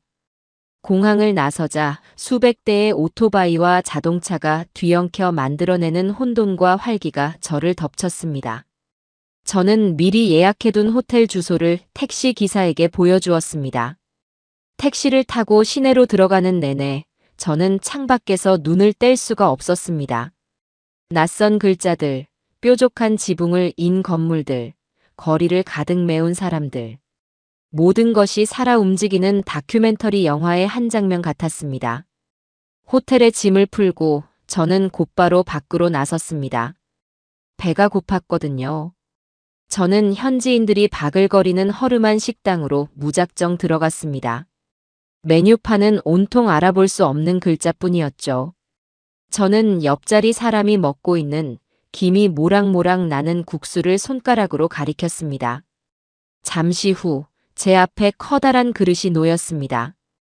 유명한 베트남 쌀국수였습니다. 뜨끈한 국물을 한 숟가락 떠먹는 순간 저는 감탄을 금치 못했습니다.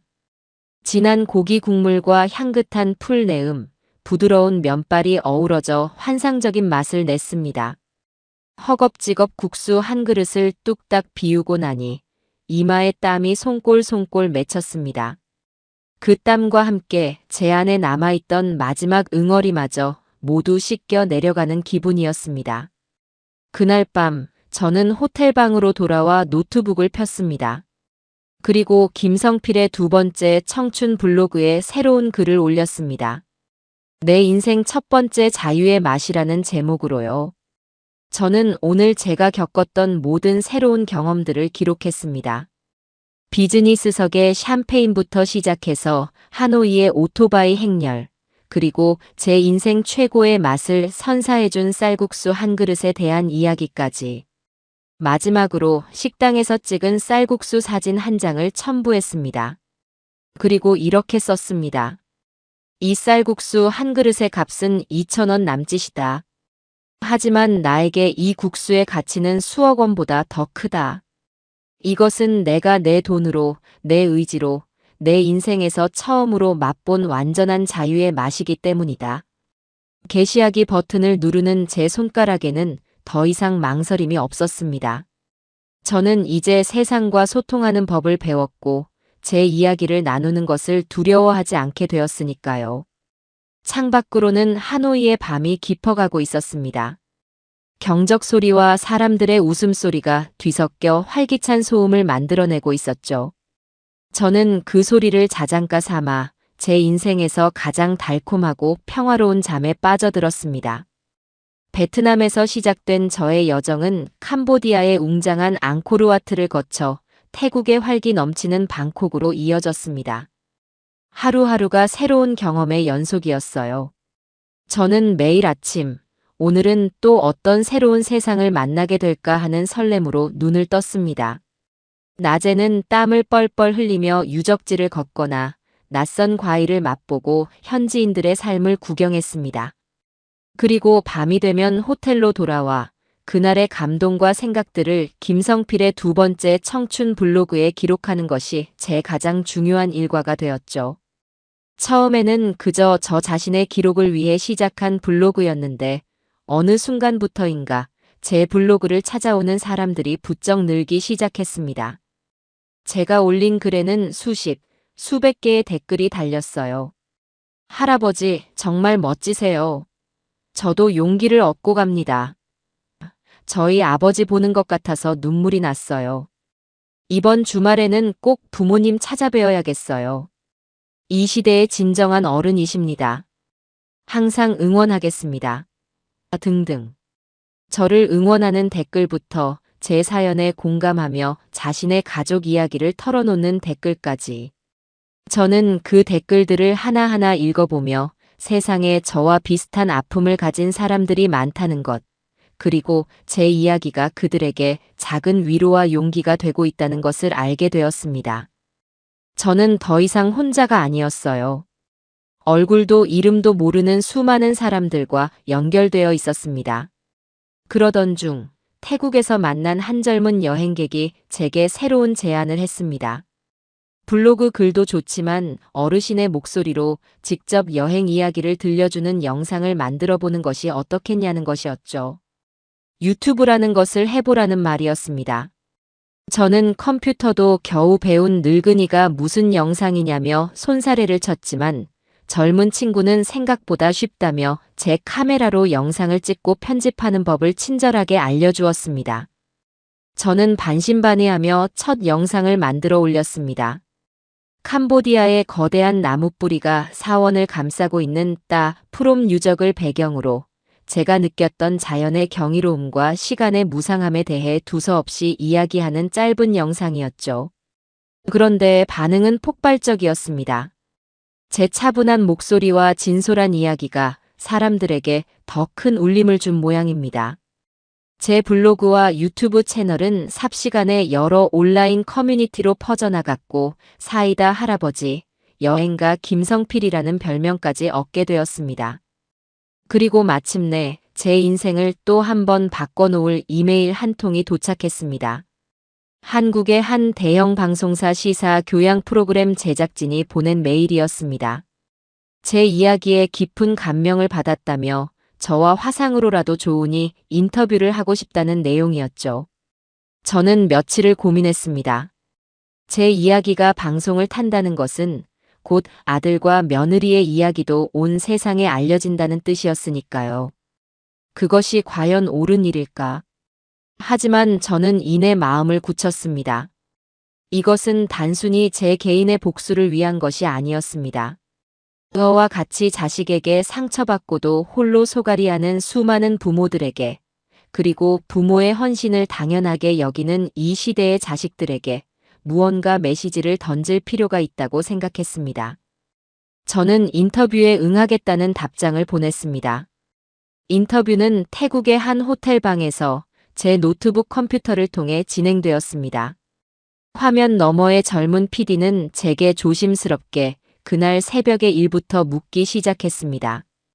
저는 제 블로그에 썼던 것처럼 제 감정을 숨기지 않고 담담하게 이야기했습니다.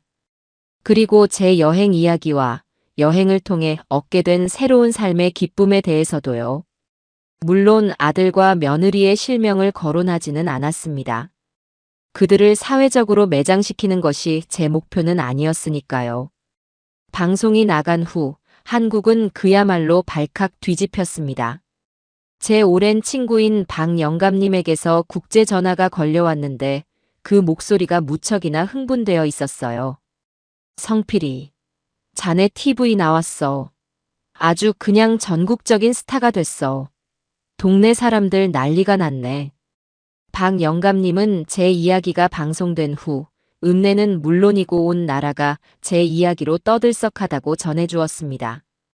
인터넷 뉴스 기사는 수천 개의 댓글이 달리고 제 블로그와 유튜브 채널 방문자 수는 기하급수적으로 폭증했다고 합니다. 그리고 예상했던 대로 그 불똥은 고스란히 아들 내외에게로 튀었습니다. 친척들에게서는 아들 동환이에게 전화가 빗발쳤다고 합니다. 특히 가문의 어른이신 큰아버지께서는 동환이에게 불호령을 내리셨다고 해요. 내 이놈, 애비를 길바닥에 내쫓고도 내가 사람의 자식이냐? 당장 아버님께 가서 무릎 꿇고 빌지 못할까? 우리 집안 망신 다 시키는 패륜 자식 놈. 동환이는 회사에서도 곤란한 처지에 놓였습니다. 익명으로 올라온 제 이야기가 사내 게시판에 공유되면서 동료들이 그를 수군거리며 피하기 시작했다고 합니다. 사회적 지위와 체면을 중요하게 생각하는 아들에게는 견디기 힘든 고통이었을 겁니다. 며느리 경미의 상황은 더 심각했습니다. 그녀가 속해 있던 아파트 부녀회나 다니던 백화점 문화센터의 학부모 모임 같은 곳에서 그녀는 순식간에 시부모 내쫓은 악독한 며느리로 낙인 찍혔다고 해요. 그녀와 친하게 지내던 사람들은 그녀를 피하기 시작했고 뒤에서는 그녀를 향한 비난이 쏟아졌습니다. 심지어는 손주 녀석의 학교에까지 소문이 퍼져 아이가 친구들에게 놀림을 받는다는 이야기까지 들려왔습니다. 그들이 저에게 가했던 사회적 고립을 이제는 그들 자신이 고스란히 돌려받고 있는 셈이었죠. 저는 박영감님의 이야기를 들으며 마음 한편이 쓰라리면서도 다른 한편으로는 시원함을 느꼈습니다. 저는 그들이 망가지기를 바란 것이 아니었어요. 다만 자신들의 행동이 어떤 결과를 낳는지 다른 사람에게 상처를 주는 것이 결국 자신에게 어떻게 돌아오는지 깨닫기를 바랐을 뿐입니다. 며칠 후 저는 인도 바라나시의 겐지스 강가에 앉아 해가 뜨는 모습을 보고 있었습니다. 수많은 인도인이 강물에 몸을 담그고 기도를 올리는 성스러운 풍경 속에서 제 휴대폰이 요란하게 울렸습니다. 모르는 국제전화 번호였지만 저는 직감적으로 누구인지 알 수 있었어요. 전화를 받자 수화기 너머로 며느리의 절규에 가까운 울음소리가 터져 나왔습니다. 아버님, 저 경미예요. 제가 다 잘못했어요. 제가 못된 년이에요. 지난번과는 다른 꾸밈 없는 통곡이었습니다. 하지만 저는 그 눈물의 진정성을 믿지 않았습니다. 아버님, 제발 이제 그만하세요. 저희 정말 죽을 것 같아요. 사람들이 다 저희를 손가락질해요. 동환 씨는 회사도 제대로 못 다니고 있고 우리 애는 학교에서 왕따를 당하고 있어요. 저희가 이렇게 벌받고 있으니 제발 저희 좀 용서해 주세요. 네. 제발 돌아와 주세요, 아버님. 며느리는 자신의 불행을 장황하게 늘어놓았습니다. 하지만 그 이야기 속에는 정작 저에 대한 미안함이나 자신의 잘못에 대한 진정한 성찰은 없었습니다. 오직 자신들이 처한 공경에서 벗어나고 싶다는 절박함 뿐이었죠. 저는 조용히 겐지스 강을 바라보며 나지막이 입을 열었습니다. 경미야. 제가 처음으로 며느리의 이름을 다정하게 불렀습니다. 그녀는 잠시 울음을 그치고 제 다음 말을 기다렸어요. 너희가 지금 힘든 것이 너희가 저지른 잘못 때문이냐, 아니면 그 잘못이 세상에 알려졌기 때문이냐? 제 질문에 며느리는 아무 대답도 하지 못했습니다. 제가 다시 말을 이었습니다. 사람들의 손가락질이 두려운 것이냐, 아니면 추운 새벽에 아비를 내쫓았던 너희의 그 마음이 두려운 것이냐? 나는 너희에게 벌을 주고 있는 것이 아니다. 너희가 한 행동의 결과를 너희가 받고 있을 뿐이다. 아버님, 하지만 나는 아직 세상 구경할 것이 많이 남아 바쁘다. 너희의 문제는 너희가 스스로 해결하거라. 다른 사람의 시선이 아니라 너희 자신의 양심에 부끄럽지 않도록 말이다. 저는 그 말을 끝으로 조용히 전화를 끊었습니다. 수화기 너셔에서 며느리가 절규하듯 제 이름을 부르는 소리가 들렸지만 저는 더 이상 듣지 않았습니다. 제 마음은 잔물결 하나 잃지 않는 겐지스 강처럼 평온했습니다. 태양이 강물 위로 완전히 떠오르며 세상을 황금빛으로 물들이고 있었습니다. 제 두 번째 청춘도 저렇게 밝게 빛나고 있었습니다. 인도의 뜨거운 열기를 뒤로하고 저의 여정은 마침내 유럽 대륙으로 향했습니다. 제가 선택한 곳은 알프스의 장엄한 자연을 품은 스위스였습니다. 혼돈과 활기가 넘치던 아시아의 도시들과는 전혀 다른 평화롭고 질서정연한 풍경이 저를 맞았죠. 저는 인터라켄의 숙소를 잡고 며칠 동안 푸른 호숫가를 산책하거나 그림 같은 마을을 구경하며 여유로운 시간을 보냈습니다. 그리고 마침내 제 오랜 꿈이었던 융프라우로 향하는 날이 밝았습니다. 이른 아침, 저는 산악열차에 몸을 실었습니다. 기차는 톱니바퀴를 물리며 가파른 산을 천천히 오르기 시작했습니다. 차창 밖으로는 초록빛 목초지와 아기자기한 샬레, 그리고 멀리 눈 덮인 봉우리들이 한 폭의 그림처럼 펼쳐졌어요. 저는 그 비현실적인 풍경에 넋을 잃고 말았습니다. 한참을 창밖만 바라보고 있는데 맞은편 좌석에서 작은 소동이 일어났습니다. 저와 비슷한 연배로 보이는 고상한 차림의 한 한국인 아주머니가 생수병 뚜껑을 열지 못해 낑낑거리고 계셨어요. 주변의 외국인들은 그저 쳐다볼 뿐 누구 하나 도와주려는 사람이 없었습니다. 저는 저도 모르게 자리에서 일어나 그분에게 다가갔습니다. 제가 한번 해볼까요? 그분은 저를 보더니 반가우면서도 미안한 표정을 지으며 생수병을 내밀었습니다. 아이고, 죄송해서 어쩌죠. 제가 소나기에 힘이 없어서. 저는 병을 받아들고 힘껏 비트니 피식 소리와 함께 뚜껑이 쉽게 열렸습니다. 고맙습니다. 정말 고맙습니다. 그분은 연신 고개를 숙여 제게 감사 인사를 했습니다. 저는 괜찮다며 손사래를 치고 자리로 돌아왔습니다. 그것이 박 여사님과의 첫 만남이었습니다. 우리는 어색한 침묵 속에서 기차를 타고 가다가 제가 먼저 말을 걸었습니다. 혼자 여행 오셨나 봅니다. 네. 자식들 다 키워놓고 이제야 제 시간 좀 가져보려고 큰 용기를 냈어요. 선생님께서도 혼자이신가요? 저도 그렇습니다. 저 역시도 큰 용기를 내서 세상 구경 나온 길이랍니다. 우리는 서로의 처지가 비슷하다는 것을 알고 금세 친해졌습니다. 박 여사님은 남편과 몇 년 전 사별하고 자식들은 모두 결혼해서 분가한 뒤 넓은 집에 홀로 남겨졌다고 했습니다.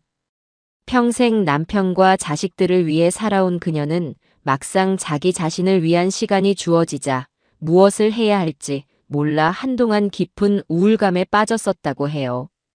그러다 우연히 제 블로그를 보고 나도 저렇게 살아봐야겠다는 결심을 하고 무작정 스위스행 비행기 표를 끊었다고 했습니다. 저는 제 이야기가 누군가의 인생을 이렇게 직접적으로 움직였다는 사실에 놀라우면서도 깊은 책임감과 동질감을 느꼈습니다. 우리는 융프라우 정상에 올라 만년설이 펼쳐진 경이로운 풍경을 함께 보았습니다. 차가운 공기 속에서 뜨거운 컵라면을 나눠 먹으며 우리는 살아온 이야기, 자식들 이야기, 그리고 앞으로의 꿈에 대해 두런두런 이야기를 나누었습니다. 박 여사님은 차분하고 지혜로운 분이었고 그녀와 대화를 나누는 것은 무척이나 편안하고 즐거웠습니다. 그날 이후 우리는 자연스럽게 동행이 되었습니다. 혼자 하는 여행도 자유롭고 좋았지만 좋은 풍경을 보고 맛있는 음식을 먹을 때 그 감동을 나눌 사람이 있다는 것은 여행의 기쁨을 2배, 3배로 만들어 주었습니다. 우리는 함께 루체르네 카펠교를 셔터 소리도 함께 걷고 이탈리아로 넘어가 피렌체의 두오모 성당을 보며 감탄했습니다. 저는 길을 찾는 데 익숙했고 박 여사님은 저보다 영어를 잘하고 스마트폰을 잘 다뤄서 여행 정보를 찾는 데 능숙했죠. 우리는 서로의 부족한 점을 채워주는 최고의 여행 파트너였습니다. 이것은 연애 감정과는 다른 깊은 우정이었습니다. 서로의 아픔을 이해하고 서로의 새로운 도전을 진심으로 응원해주는 동지애에 가까웠죠. 우리는 서로를 김 선생님, 박 여사님이라고 부르며 예의를 지켰지만 마음만은 수십 년 지기 친구처럼 편안했습니다. 이탈리아 남부의 아름다운 해안 도시 포지타노에 갔을 때였습니다. 절벽에 아슬아슬하게 매달린 파스텔톤의 집들과 보석처럼 반짝이는 지중해의 풍경은 그야말로 장관이었습니다. 우리는 전망 좋은 카페에 앉아 레몬 슬러시를 마시며 그 풍경을 한없이 바라보았습니다. 정말 꿈만 같아요. 제가 이런 곳에 와볼 거라고는 상상도 못했어요. 다 김 선생님 덕분이에요. 박 여사님이 진심으로 말했습니다. 제가 한 게 뭐 있습니까? 박 여사님 스스로 용기를 내신 거지요. 저야말로 박 여사님 덕분에 여행이 훨씬 더 즐겁습니다. 우리는 서로를 보며 환하게 웃었습니다. 마침 지나가던 젊은 외국인 여행객에게 부탁해서 우리는 그 아름다운 풍경을 배경으로 함께 사진을 찍었습니다. 사진 속에서 우리는 나란히 서서 세상에서 가장 행복한 표정으로 웃고 있었죠. 저는 그 사진이 무척 마음에 들었습니다. 그날 밤 저는 호텔로 돌아와 블로그에 새로운 글을 올렸습니다. 포지타노의 아름다운 풍경 사진들과 함께 박 여사님과 함께 찍은 그 사진도 올렸습니다. 그리고 이렇게 썼습니다. 이탈리아에서 만난 유쾌한 동행, 박 여사님과 함께. 혼자도 좋지만 둘이라서 더 좋은 여행길입니다. 덕분에 여행의 즐거움이 2배가 되었습니다. 저는 아무런 의도 없이 그저 저의 즐거운 마음을 공유하고 싶었을 뿐이었습니다. 하지만 그 한 장의 사진이 한국에 남아있던 아들 내외에게는 거대한 폭탄이 될 줄은 꿈에도 몰랐습니다. 다음 날 저는 박 여사님과 함께 아침 식사를 하고 있는데 아들 동환이에게서 다급한 목소리로 전화가 걸려왔습니다. 거의 울부짖는 듯한 목소리였어요. 아버지, 아버지, 지금 어디세요? 이탈리아다. 무슨 일이냐? 아버지, 블로그에 올린 사진 봤어요. 그 옆에 계신 여자분은 누구세요? 설마 재혼이라도 하시려는 거예요? 아버지, 제발 안 돼요. 그러시면 안 돼요. 아들의 목소리는 공포와 절망으로 떨리고 있었습니다. 저는 그 순간 아들이 두려워하는 것이 무엇인지 단번에 알아차렸습니다. 아들은 제가 새로운 여자를 만나 행복해지는 것을 두려워하는 것이 아니었어요. 그가 두려워하는 것은 제가 가진 재산이 자신들에게 돌아올지도 모른다고 믿었던 그 마지막 희망의 끈이 저 새로운 여자에게 넘어갈지도 모른다는 사실이었습니다. 그들의 탐욕과 이기심이 만들어낸 어처구니 없는 상상이었습니다. 저는 잠시 동안 아무 말도 하지 않았습니다. 그러자 아들은 제가 긍정하는 것으로 생각했는지 더욱더 절박하게 매달렸습니다. 아버지, 저희가 다 잘못했어요. 저희가 평생 효도할게요. 제발 그 여자분이랑은 안 돼요. 아버지 재산이 다른 사람에게 넘어가는 건 저희가 눈뜨고 볼 수가 없어요. 결국 스스로의 속내를 다 실토하는군요. 저는 기가 막혀서 헛웃음이 나왔습니다. 그리고는 지극히 차분하고 냉정한 목소리로 대답했습니다. 동환아, 내 아버지, 내 재산은 내 것이다. 내가 그 돈으로 재혼을 하든 온 세상을 돌아다니며 다 쓰든 그건 전적으로 내 마음에 달린 일이다. 너희는 그 어떤 것에 대해서도 관여할 자격이 없다. 아버지, 그리고 한 가지만 더 말해두지. 너는 지금 너의 아버지가 외롭고 불행하게 늙어 죽기를 바라는 것이냐? 제 마지막 질문은 비수처럼 아들의 가슴에 꽂혔을 겁니다. 아들은 아무 대답도 하지 못했습니다. 저는 더 이상 대꾸할 가치도 느끼지 못하고 전화를 끊어버렸습니다. 제 앞에서는 박 여사님이 무슨 일이냐는 듯 걱정스러운 눈으로 저를 보고 있었습니다. 저는 그녀를 향해 괜찮다는 의미로 부드럽게 미소 지었습니다. 제 마음은 그 어느 때보다 평온하고 또렷했습니다. 이제 이 길고 긴 복수극의 마지막 장을 마무리할 때가 다가오고 있었습니다. 박 여사님과의 즐거운 동행을 마치고 저는 유럽의 몇몇 도시를 더 돌아본 뒤 약 1년 만에 한국으로 돌아가는 비행기에 몸을 실었습니다. 떠날 때와는 모든 것이 달라져 있었습니다. 두려움과 설렘이 뒤섞여 있던 마음은 이제 세상에 대한 자신감과 내면에 대한 평화로 가득 차 있었습니다. 거울에 비친 제 모습도 달라져 있었죠. 햇볕에 건강하게 그을린 피부, 여유로운 미소, 그리고 무엇보다 반짝이는 눈빛. 지난 1년의 시간은 제 외모뿐만 아니라 영혼까지도 젊게 만들어준 듯 했습니다. 인천공항 입국장에는 아들 동환이와 며느리 경미가 나와 있었습니다. 그들은 1년 전과 비교해 무척이나 수척해 보였습니다. 저를 발견한 그들은 깜짝 놀란 표정을 지었습니다. 완전히 달라진 제 모습을 알아보는데 시간이 좀 걸린 모양입니다. 그들은 제게 다가와 어색하게 고개를 숙였습니다. 아버지, 오셨어요. 고생 많으셨습니다. 그들의 목소리에는 지난번 통화 때의 절박함이나 가식적인 다정함 대신 어색하고 조심스러운 기색이 역력했습니다. 저는 말없이 고개를 한번 끄덕여주고는 앞장서 걸었습니다. 그들은 당연히 제가 읍내의 집으로 갈 것이라고 생각한 모양이지만 저는 그들을 공항 주차장에 세워둔 그들의 차가 아닌 택시 승강장으로 이끌었습니다. 아버지, 저희 차 저쪽에 있는데요. 됐다. 나는 서울에 볼 일이 있다. 너희는 너희 집으로 돌아가거라.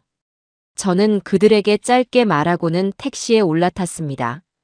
그리고 기사님에게 제가 미리 예약해둔 서울 시내의 한 고급 레지던스 호텔 주소를 말했죠. 당황해서 어쩔 줄 몰라 하는 아들 내외를 뒤로 하고 택시는 부드럽게 공항을 빠져나갔습니다. 저는 더 이상 그들의 차를 얻어 타거나 그들의 집에 머물거나 그들의 일정에 제 삶을 맞출 생각이 없었습니다. 저는 이제 완벽하게 독립적인 존재 김성필이었으니까요. 호텔은 집처럼 편안하면서도 모든 서비스가 완벽하게 갖춰진 곳이었습니다. 저는 며칠 동안 그곳에 머물며 시차 적응을 하고 앞으로의 계획을 정리했습니다. 변호사와 세무사를 만나 법률적인 문제들을 자문하고 제가 설립하기로 마음먹은 재단의 밑그림을 그렸습니다. 모든 준비가 끝났다고 생각되었을 때 저는 아들 내외에게 연락했습니다. 제가 머무는 호텔 레스토랑에서 저녁이나 함께 하자고요. 약속한 날, 두 사람은 잔뜩 긴장한 얼굴로 레스토랑에 나타났습니다. 고급스러운 분위기에 완전히 압도당한 모습이었죠. 저는 그들을 테이블에 앉히고 최고급 코스 요리를 주문했습니다. 음식이 하나씩 나올 때마다 우리는 별다른 대화 없이 식사만 했습니다. 그 무거운 침묵을 먼저 깬 것은 며느리 경미였습니다. 그녀는 조용히 수저를 내려놓고 자리에서 일어나 제게 깊이 허리를 숙였습니다. 아버님, 저희가 정말 죽을 죄를 지었습니다. 그녀의 목소리는 떨리고 있었지만 눈물은 흘리지 않았습니다. 지난번 통화 때의 절규와는 전혀 다른 차분하고 진솔한 사과였습니다. 지난 1년 동안 정말 많은 생각을 했습니다. 아버님께서 떠나시고 저희는 사람들의 손가락질을 받으며 저희가 얼마나 큰 잘못을 저질렀는지 매일같이 곱씹어야 했습니다. 처음에는 저희를 비난하는 세상이 원망스러웠습니다. 하지만 시간이 지나면서 저희가 원망해야 할 것은 세상이 아니라 저희 자신의 이기적이고 어리석은 마음이었다는 것을 깨달았습니다. 며느리의 말이 끝나자 아들 동환이가 고개를 숙인 채 말을 이었습니다. 아버지께서 평생 저희를 위해 어떻게 살아오셨는지 저희는 너무나도 당연하게만 생각했습니다. 아버지의 사랑과 희생을 저희가 받을 당연한 권리라고 착각했습니다. 아버님의 소중한 삶과 재산을 저희의 욕심으로 망가뜨리려 했던 저희를 용서하지 않으셔도 괜찮습니다. 다만 저희가 이제라도 저희의 잘못을 진심으로 깨달았다는 것만은 알아주셨으면 합니다. 아들의 눈에서 눈물 한 방울이 테이블 위로 툭 떨어졌습니다. 저는 그들의 사과를 묵묵히 들었습니다. 그들의 얼굴에는 1년 전 저희 집 거실에서 보았던 탐욕과 계산적인 모습은 찾아볼 수 없었습니다. 오직 깊은 후회와 진심 어린 반성의 빛만이 어려 있었죠. 어쩌면 지난 1년의 시간은 저에게뿐만 아니라 그들에게도 꼭 필요한 시간이었을지 모릅니다. 저는 잠시 창밖의 야경을 바라보다가 천천히 입을 열었습니다. 나는 너희를 용서한다. 제 말에 두 사람은 놀란 듯 고개를 들어 저를 바라보았습니다. 지난 1년간 세상을 돌아다녀 보니 알겠더구나. 미움과 분노를 가슴에 품고 사는 것만큼 어리석고 고통스러운 일은 없다는 것을 말이다. 너희를 미워하는 것은 결국 내 남은 인생을 불행하게 만드는 일일 뿐이다. 그래서 나는 너희를 용서하기로 했다. 두 사람의 얼굴에 안도와 감사의 빛이 스쳐 지나갔습니다. 아마 그들은 이제 모든 것이 해결되고 아버지가 다시 예전처럼 돌아와 자신들에게 무언가 베풀어 주리라 기대했을지도 모릅니다. 하지만 제게는 아직 마지막 한 수가 남아 있었습니다. 저는 테이블 위에 서류가 든 커다란 봉투 하나를 올려놓았습니다. 두 사람은 의아한 표정으로 그 봉투를 바라보았어요. 열어보거라. 그것이 내가 너희에게 주는 진짜 용서이자 마지막 선물이다. 아들이 떨리는 손으로 봉투를 열었습니다. 그 안에는 유언장이나 재산 증여 서류가 아닌 재단법인 설립 허가증과 재산 기부 약정서가 들어 있었습니다. 서류에는 저 김성필의 전 재산을 사회에 환원하여 형편이 어려운 학생들을 위한 장학사업과 홀로 사는 노인들을 지원하는 복지사업에 사용한다는 내용이 명시되어 있었습니다. 두 사람은 서류의 내용을 확인하고는 완전히 넋이 나간 표정으로 굳어버렸습니다. 아버지, 이게 다 무슨... 아들이 말을 잇지 못하고 더듬거렸습니다. 저는 제 앞에 놓인 차를 한 모금 마신 뒤 제 인생의 마지막 가르침을 시작했습니다. 내가 너희를 용서한다는 것이 너희의 잘못을 없던 일로 하겠다는 뜻은 아니다. 또한 너희의 인생을 내가 책임져 주겠다는 뜻도 아니지. 나는 너희에게 돈이나 땅을 물려주는 대신 그보다 더 소중한 것을 물려주기로 결심했다. 저는 망연자실한 두 사람을 똑바로 쳐다보며 말을 이었습니다. 그것은 바로 스스로의 힘으로 살아가는 삶이다. 부모에게 기생하여 얻는 재산이 얼마나 허망한 것인지, 그리고 제 손으로 땀 흘려번 돈이 얼마나 값지고 당당한 것인지 너희는 이제부터 배워야 한다. 그 과정이 힘들고 고통스러울 수도 있겠지. 하지만 그렇게 스스로의 힘으로 일어섰을 때 너희는 비로소 진정한 어른이 되고 진정한 부모가 될 수 있을 것이다. 그것이 내가 너희에게 주는 마지막, 그리고 가장 큰 유산이다. 제 말이 끝나고 레스토랑에는 다시 침묵이 흘렀습니다.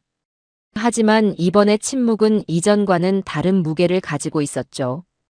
그것은 절망의 침묵이 아닌 깨달음의 침묵이었습니다. 한참 후에 아들 동환이가 조용히 고개를 끄덕였습니다. 그리고는 제게 다시 한번 깊이 허리를 숙였습니다. 네, 아버지. 아버지의 깊은 뜻, 이제야 조금은 알 것 같습니다.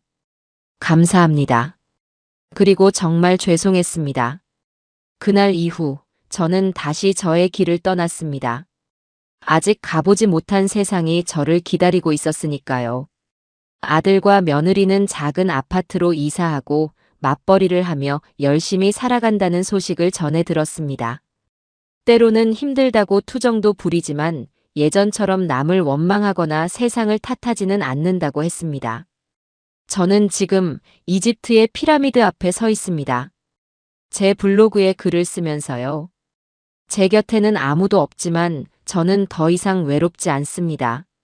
제 영혼은 자유롭고 제 마음은 평화로우니까요. 새벽의 희미한 불빛 하나가 제 인생을 송두리째 바꿔놓을 줄이야. 그때는 정말 상상도 하지 못했습니다. 하지만 이제는 압니다.